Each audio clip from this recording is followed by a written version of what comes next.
काय मी गुपित खूप ठेवलंय? दिसणार आहे तुम्हाला. जेव्हा फिल्म रिलीज होईल ना, तेव्हा मीच दिसणार आहे तुम्हाला. मी असं बोलते कारण माझा डबल रोल आहे. म्हणून तर छावासारखा चित्रपट हिंदीत केला, मराठी बॅकग्राऊंडचा चित्रपट. कृती सनन मी हिला छोटी कृती सनन म्हणतो. म्हणजे हिचे फीचर्स मुळात खूप छान आहे. ए टू झेड सिनेमा खरंच चॅलेंजिंग होता आणि तितक्याच लिहिल्या ते सगळ्यांनी पेललंय, निर्मात्यापासून स्पॉट बॉयपर्यंत सगळ्यांनी. या सिनेमामध्ये जेवढे कलाकार आहेत त्या सगळ्यांनीच प्रचंड मेहनत घेतली.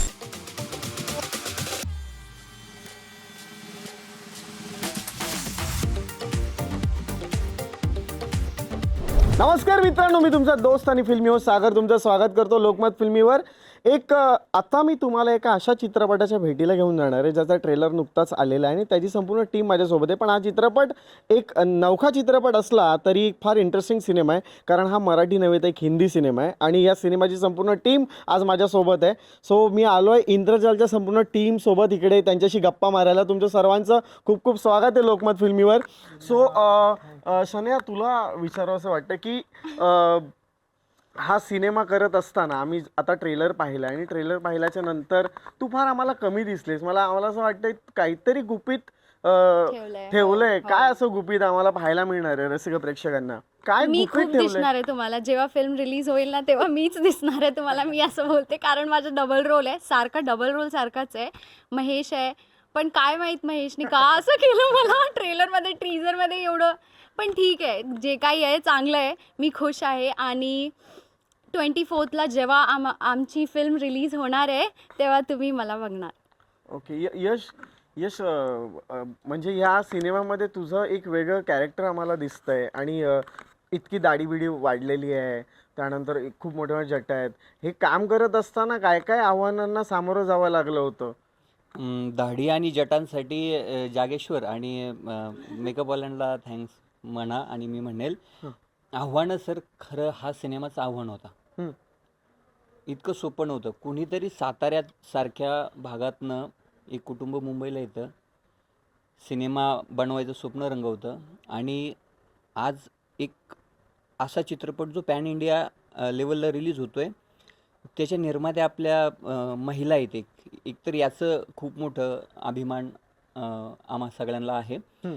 दुसरं, असे विषय हाताळणं, मुळात लिहिणं आणि दिग्दर्शकांना असे विषय हाताळणं हे खूप म्हणजे खरंच हे चॅलेंजिंग काम होतं. तर एका सीनला कुठल्या तरी घेऊन धरून बोलणं फार कठीण, की किती कठीण होतं, काय होतं हे सगळं. तर मला असं वाटतं की ए टू झेड सिनेमा खरंच चॅलेंजिंग होता आणि तितक्याच लिहिल्या ते सगळ्यांनी पेललंय, निर्मात्यापासून स्पॉट बॉयपर्यंत सगळ्यांनी. I would like to ask question to Mahesh. Mahesh, पहिला सिनेमा आहे तुझा. या सिनेमासाठी म्हणजे पहिला सिनेमा एखाद्या नटाचा असतो ना, त्यावेळेला त्याला फार मेहनत घ्यावी लागते. तो ह्या सिनेमासाठी तू काय मेहनत घेतली? आम्हाला ट्रेलरमध्ये तर फार छान दिसतोयस तू, आणि पण मग काय काय मेहनत घ्यावी लागली होती तुला या सिनेमाच्या दरम्यान किंवा ह्याच्या आधी प्री प्रोडक्शन चालू असताना वगैरे? ॲक्च्युली प्रोसेसमध्येच मी असल्यामुळे तसं कॅरेक्टर बिल्डसाठी फार काय अशी मेहनत घ्यावी लागली नाही, कारण डिरेक्टर रायटर सर बरोबर होते. आणि स्ट्रगल मी म्हणेन फक्त फाईटमध्ये मला जाणवला. ऑब्व्हियसली म्हणजे कुठलंही कॅरेक्टर करत असताना टफच असतं, ते कुठलंच इझी नसतं. मग तुम्ही रंगमंचावर करा किंवा सिनेमामध्ये करा. पहिला सिनेमा आहे, नो डाऊट हा माझा पहिला सिनेमा आहे. पण रंगभूमीची पार्श्वभूमी असल्यामुळे कॅरेक्टर कसं बिल्डअप करायचं किंवा कॅरेक्टरला आपण कसं न्याय देऊ शकतो या गोष्टींचा मनात सतत विचार होता आणि त्याप्रमाणे प्रयत्न केले. दिग्दर्शकांनी सगळं श्रेय त्यांना जातं, त्यांनी माझ्याकडून ते करून घेतलं आणि ते होत गेलं. सो कसं असतं की हिंदी इंडस्ट्रीमध्ये एक मराठी चेहरा आणि तो परफॉर्मन्स फार महत्त्वाचा असतो. तो यासाठी काय तुला थोडी दक्षता घ्यावी लागली होती का, किंवा काय न्याय देण्यासाठी त्या कॅरेक्टरला तू परिश्रम घेतलेस? आता हिंदी आणि मराठी आपण जेव्हा कॅरेक्टर करतो तेव्हा ते कॅरेक्टर असतं, ते कोणत्या स्केलला जाणार आहे, कोणत्या भाषेत जाणार आहे, कुठल्या रिजनमध्ये होणार आहे ते किंवा दिसणार आहे असं काही नाही. कॅरेक्टर म्हणजे कॅरेक्टर आहे. हां, इमोशनल जर्नी थोडी कठीण असते कुठल्याही कॅरेक्टरची, ती मला नेहमी वाटली. आणि त्या बाबतीत मी नेहमी डिरेक्टरांशी, जागेश्वर सरांशी बोलायचं की मला इमोशन वाईज ही जर्नी आहे ना खूप अशी वाटते. बाकी फिजिकवर माझं काम सुरू होतं, मेंटली मी प्रिपेअर होत होतो.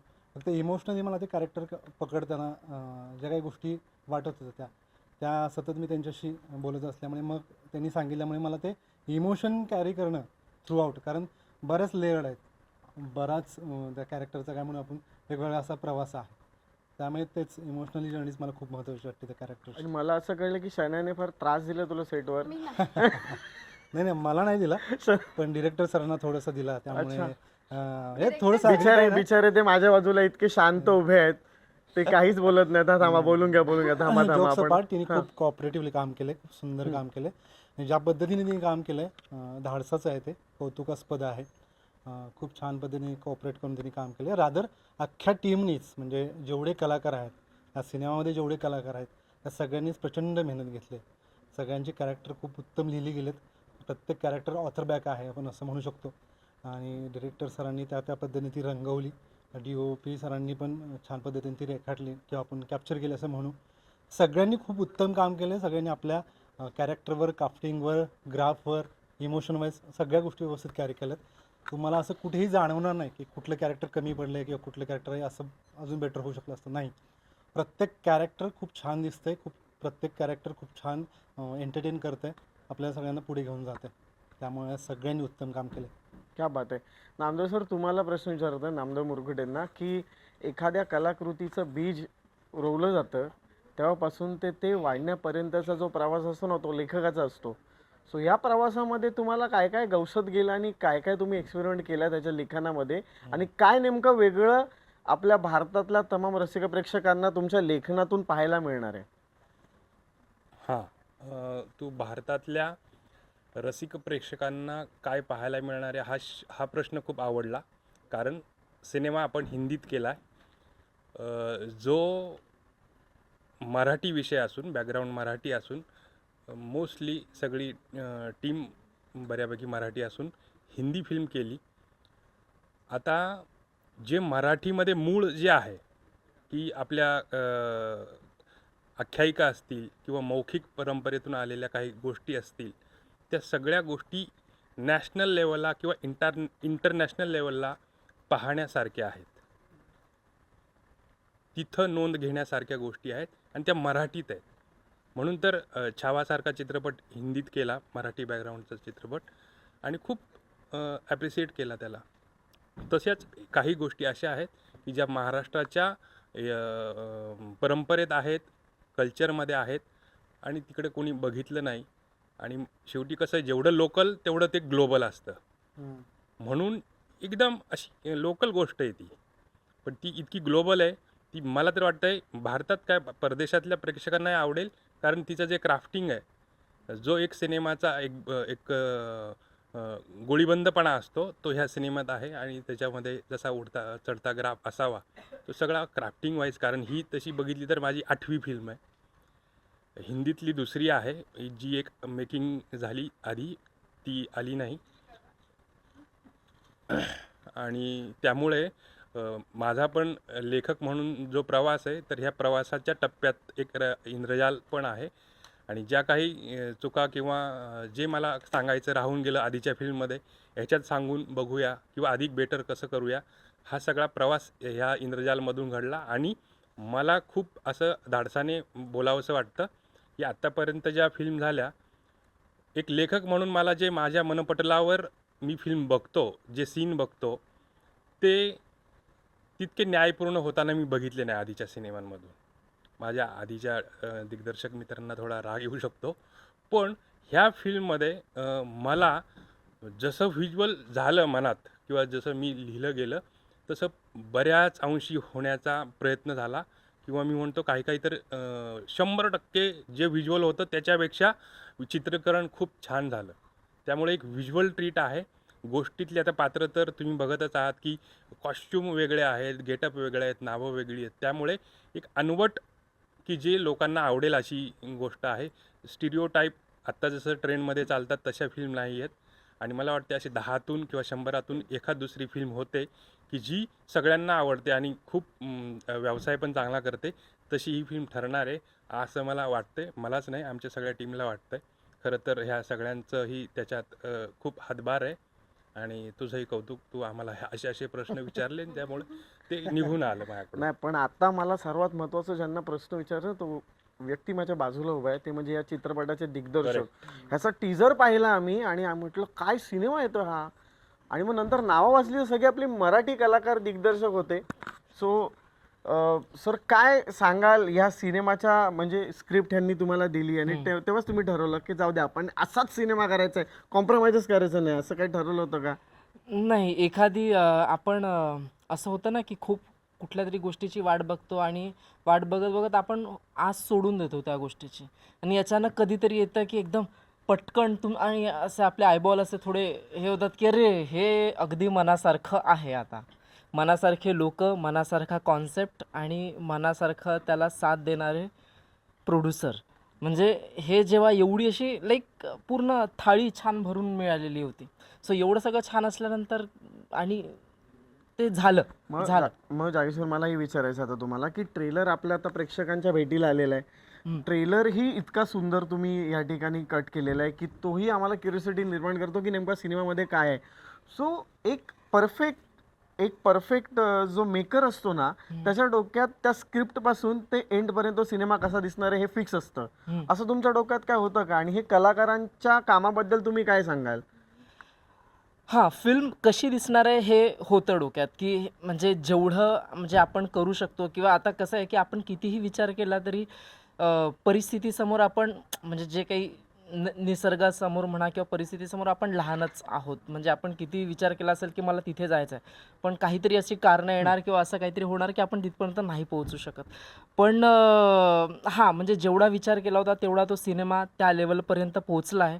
पण हां, असं अजूनही वाटतं की अरे हां, अजून तसा वेळ किंवा तशी त्या सगळ्या गोष्टी आल्या तर ते अजून छान होऊच शकतं.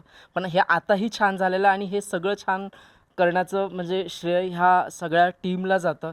नामदेव सर म्हणजे हे लिटरली आमच्या पूर्ण टीमचे बॅकबोन, म्हणजे असं त्यांनी या सिनेमात काम सुद्धा केलंय. हो, हो, ते हो. पॅकेज मध्ये आले होते, हो, ते writer plus actor पॅकेजमध्येच मध्ये. आले होते ते ते म्हणजे त्या सगळ्या गोष्टी म्हणजे काय म्हणतात त्याला, एक मॉरल सपोर्ट असतो जो एक पूर्ण ग्रुपमध्ये काय म्हणतात त्याला, एक बुजुर्ग, आपलं एक बुजुर्ग असं. हां, म्हणजे की जो गायडन्स, सॉरी म्हणजे गायडन्स साठी चुकून खरं निघतं बुजुर्ग ते. In the sense guidance wise कॅरेक्टरची गरज होती म्हणून ती सफेद दाढी केली. आधी माझी मूळ दाढी नाही, पण गायडन्स म्हणून म्हणा किंवा त्या सगळ्या गोष्टी, आणि ते तर होतंच.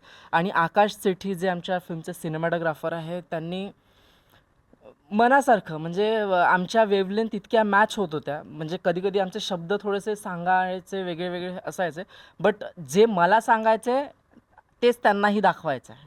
म्हणजे असं बरेचदा झालेलं आहे आमच्या याच्यामध्ये. म्हणजे कधी एखाद्या फ्रेमबद्दल म्हणा, आणि म्युझिक ह्या सगळ्या याच्याबद्दल, म्हणजे बी जी एमचं जे काम उदय साळवी दादांनी हे केलेलं आहे, तर फिल्म आमची जर अशी झाली अजून त्याला वरच्या लेवलला नेण्याचं, म्हणजे ऑब्व्हियसली बी जी एम, आणि पूर्ण फिल्ममध्ये गाणं कुठेच नाही आहे, म्हणजे गाणं नाही आहे, पण बी जी एमनी ही फिल्म अजून जास्त वर होते. पण त्या अजून पूर्ण झालेल्या फिल्मला गाण्याची जे इंद्रजाल आहे, जे आहे सुरू आता, ते अजून चार चांद लावतं त्या पूर्ण प्रोजेक्टला. अशा पॅटर्नचे सिनेमे हिंदीमध्ये आपल्याला पाहायला मिळतात. बरोबर बरोबर आहे. मराठीमध्ये असे सिनेमे आता हल्ली बनायला लागले. सो एक मराठी दिग्दर्शक म्हणून किंवा मराठी मेकर म्हणून हा सिनेमा मराठीत बनवण्याचा आधी डोक्यात होतं का, नंतर तुम्ही ठरवलं की हिंदी बनवायचा आपण? नाही नाही नाही, असा काहीच अट्टहास नव्हता आमचा. हिंदी होता की थोडक्यात आपला कॉन्सेप्ट हा सगळ्यांपर्यंत पोहोचावा. बरेचदा काय होतं की जसं मी एखादा मल्याळम फिल्म पाहिल्यानंतर माझं ते फिल्म बघणं आणि सबटायटल, म्हणजे ह्याच्यामध्ये ना ते लिंक आपली तुटते म्हणा किंवा हे सगळ्या गोष्टी. सो मला असं वाटतं की आपल्याकडे एवढा सारा खजाना आहे, म्हणजे आपल्या कॉन्सेप्ट, आपल्या सिनेमातही खजाना आहे. सिनेमामध्ये पण खजाना आहे. सो तर तो लोकांना फक्त सबटायटलमुळे किंवा लँग्वेज बॅरियर नसावा, आणि आपली हिंदी ही नॅशनल लँग्वेज आहे, सो तो सगळ्यांना समजावा. एक प्रामाणिक उत्तर द्याल मला पुढच्या प्रश्नाचं? हो, या कलाकारांपैकी कोणी तुम्हाला सर्वात जास्त त्रास दिला सेटवर? प्रामाणिक उत्तर द्या. अगदी खरं म्हणजे ही अगदी खरं म्हणजे ही. सक्सेसफुल प्लॅन सक्सेसफुल झालंच ते. म्हणजे ही असं असायचं ना, आता हिचे फीचर्स मला, म्हणजे कृती सनम, मी हिला छोटी कृती सनम म्हणतो, म्हणजे हिचे फीचर्स मुळात खूप छान आहेत आणि हिला कुठल्याही मेकअपची गरज नाही आहे. म्हणजे नॉर्मली ठीक आहे, बट ज्या कॅरेक्टरसाठी तर ह्या मेकअपसाठी मला हिला खूप असं बोलावं लागायचं की पण हे सर मी मेकअपच नाही केला आहे, सर मी मेकअपच नाही केला, आणि मला ही म्हणजे विदाऊट नो मेकअपवाला ह्या स्टाईलमध्ये हवी असायची, पूर्ण पूर्ण गेटअपमध्ये ह्याच्यामध्ये. क्या बात आहे. हां मला एक तुम्हाला प्रश्न विचारायचा की ह्या सिनेमाच्या माध्यमातून हां आपल्या प्रेक्षकांना काय वेगळं पाहायला मिळेल आणि हा सिनेमा कुठल्या सिनेमासारखा बीट करू शकतो असं तुम्हाला वाटतं?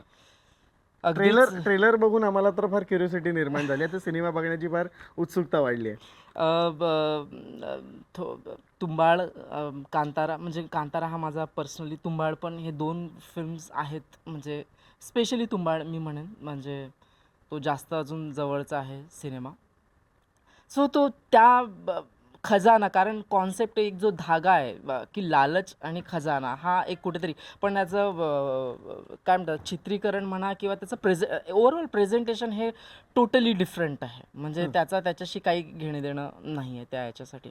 सो लोकांनी त्याला हां, म्हणजे त्याच सिनेमाचा, म्हणजे जे आमचं ऑडियन्स पण असेल तर ते लाईक थोडं जेनजी किंवा त्याच्या पुढचे ते ऑडियन्स असतील त्या सिनेमाचे, सो त्यांना हा सिनेमा आवडावा, आणि हेच म्हणेन मी. क्या बात आहे. मी सुजाता मॅमकडे जातो की म्हणजे काय असतं, एखादी कलाकृती तुम्ही लिहिला आहात किंवा ह्यांनी ठरवलं दिग्दर्शन करायचं, पण मूळ त्या कॉन्सेप्टसाठी किंवा त्या एका प्रोजेक्टसाठी मिळावा लागतो तो निर्माता, आणि तुम्ही ह्या सिनेमाच्या निर्माती म्हणून काय तुम्हाला सिनेमा दिसत होता आणि तुम्ही ठरवलं की आपण हा सिनेमा करूया?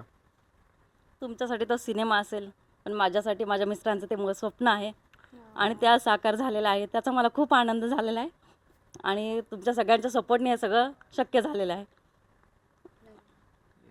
येस, मला आता एवढंच विचारायचं आहे की हा सिनेमा आपण भारतभरात तर प्रदर्शित करणारच आहोत, पण वर्ल्ड वाईड तुमचा विचार आहे का की आपल्या मराठी कलाकारांना परदेशात सुद्धा त्यांचं काम पाहावं असं तुम्हाला वाटतं का? त्यासाठी काय प्रयत्न करणार आहात का तुम्ही? नक्कीच. हा निर्मात्यांसाठीच प्रश्न होता, म्हणजे निर्मात्यांचा प्रश्न. मोरख्यानं माईक हातात दिलाय तर घेतो आणि दोन शब्द बोलतो. 24 जुलै 2026 रोजी हा चित्रपट संपूर्ण भारतभर प्रदर्शित होतोय. नक्कीच लार्जर दॅन लाईफ आहे, हे काय वेगळं सांगायला नको. ट्रेलर, टीझर आणि गाणी ते आरसा असतात, हे काय कुणाला बोलायची गरज नाही. त्यामुळं मग आत्ता काय करा की ट्रेलर आलाय तो पहा, टीझर आलाय तो पहा आणि प्रतिक्रिया द्या. बस एवढ्या आमच्यासाठी आशीर्वाद म्हणून, प्रसाद म्हणून राहतील. मग बाकी जेवणाचं ताट तुमच्यासाठी वाढून ठेवलेलं आहे 24 जुलैला, प्लीज. म्हणजे ज्या पद्धतीच्या प्रतिक्रिया वेगवेगळ्या वर्गातून आणि वेगवेगळ्या प्लॅटफॉर्ममधून येत आहेत ते बघून आम्ही ॲक्च्युली खरं एक्साईट झालो आहे. गुजबम्स आहेत आत्ताही, म्हणजे काय आहे कसं काय. पण अगदी मनापासून सांगायचं झालं तर ही फिल्म आहे ना, व्हिज्युअल आणि म्युझिकल ट्रीट पण आहे तुमच्या सगळ्यांसाठी. म्हणजे सिनेमाचा जॉनर तुम्हाला माहिती आहे, तुम्ही ट्रेलर पाहिला आहे, तुम्ही टीझर पाहिला आहे, मिस्ट्री आहे, सस्पेन्स थ्रिलर, जॉनर समजला आहे. पण तुम्हाला अगदी खरं सांगतो की परफॉर्मन्स बरोबर ही ट्रीट तुम्हाला पाहायला मिळेल, आणि ही ट्रीट सगळ्या प्रेक्षकांना विनंती आहे 24 जुलै थिएटरमध्ये जाऊन त्यांनी ती अनुभवावी. धन्यवाद. सो प्रेक्षकांना मला खऱ्या अर्थाने आवाहन करायचं आहे की ह्या त्यांच्यासोबतच्या गप्पा तुम्हाला कशा वाटल्या ते आम्हाला खाली कॉमेंट करून सांगायला विसरू नका, आणि ट्रेलर बघितल्याच्या नंतर त्याच्या खाली सुद्धा तुम्हाला हा ट्रेलर कसा वाटतो ते आम्हाला सांगायला विसरू नका. आणि येत्या 24 तारखेला 24 जुलैला जाऊन हा सिनेमागृहात जाऊन बघायला विसरू नका. आणि अशाच फिल्मी अपडेट्ससाठी आणि अशा एकापेक्षा एक सिनेमांच्या अनुभवासाठी पाहत राहा लोकमत फिल्मी.